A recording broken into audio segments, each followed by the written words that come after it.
ಗುರುಗಳೇ, ಈಗ ತುಲಾರಾಶಿಯವರ ಈ ವರ್ಷದ ಭವಿಷ್ಯ ಹೇಗಿದೆ ಗುರುಗಳೇ?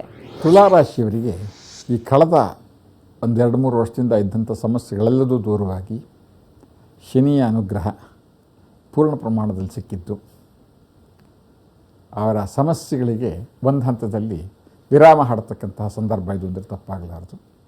ಅದರಲ್ಲೂ ತುಲಾರಾಶಿಯ ರೈತರು, ಆ ರೈತರಲ್ಲೂ ಕೂಡ ವಿಶೇಷವಾಗಿ ಕಬ್ಬಿನ ಬೆಳೆಗಾರರು, ನೀರಾವರಿಯಿಂದ ಬೆಳೆ ತೆಗೆತಕ್ಕಂತಹ ಎಲ್ಲ ಥರದ ಬೆಳೆಗಾರರು ಮತ್ತು ತರಕಾರಿ ಬೆಳೆಗಾರರು, ತರಕಾರಿ ವ್ಯಾಪಾರಸ್ಥರು ಮತ್ತು rice mill owners, oil mill owners, edible oil mill owners, ಇವರುಗಳಿಗೆಲ್ಲ ಅತ್ಯಂತ ಅದಷ್ಟಮಯವಾದಂತಹ ವರ್ಷ ಇದು ಅಂದರೆ ತಪ್ಪಾಗಲಾರದು.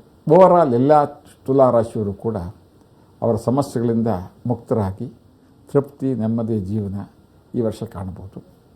ಆರೋಗ್ಯದಲ್ಲಿ ಅಂಥ ದೊಡ್ಡ ಮಟ್ಟದ ಏರುಪೇರೇನೂ ಇರೋದಿಲ್ಲ. ಒಂದಿಷ್ಟು ಅಭಿವೃದ್ಧಿ ಇರುತ್ತೆ. ಜೀವನ ಸಂಗಾತಿ ಗಂಡನಿಗೋ ಹೆಂಡತಿಗೋ ಯಾವುದೋ ಒಂದು ಥರದಲ್ಲಿ ಒಂದಿಷ್ಟು ಆರೋಗ್ಯದ ಸಮಸ್ಯೆ ಕಂಡುಬರ್ಬೋದು. ಅದರ ಹೊರತಾಗಿ ತೀರ್ಥಯಾತ್ರೆ ಅಥವಾ ಸಂತೋಷಕ್ಕಾಗಿ ದೂರ ಹಾಲಿಡೇ ಹೋಗ್ತಕ್ಕಂಥದ್ದು, ಸೂಕ್ತ ವಯಸ್ಸಿನವರು ಮಕ್ಕಳು ಮೊಮ್ಮಕ್ಕಳ ಜೊತೆಗೆ ದೂರಕ್ಕೆ ಪ್ರಯಾಣ, ಸಿನಿಮಾ ಕ್ಷೇತ್ರದಲ್ಲಿರ್ತಕ್ಕಂಥವರಿಗೆ ಅನಿರೀಕ್ಷಿತವಾದಂಥ ಯಶಸ್ಸು ಮತ್ತು ಅನಿರೀಕ್ಷಿತವಾಗಿ ಹೇರಲಾದ ಧನ ಲಾಭ, ಇದಿಷ್ಟು ಕೂಡ ಈ ತುಲಾರಾಶಿಯವರು ಕಾಣ್ಬೋದು.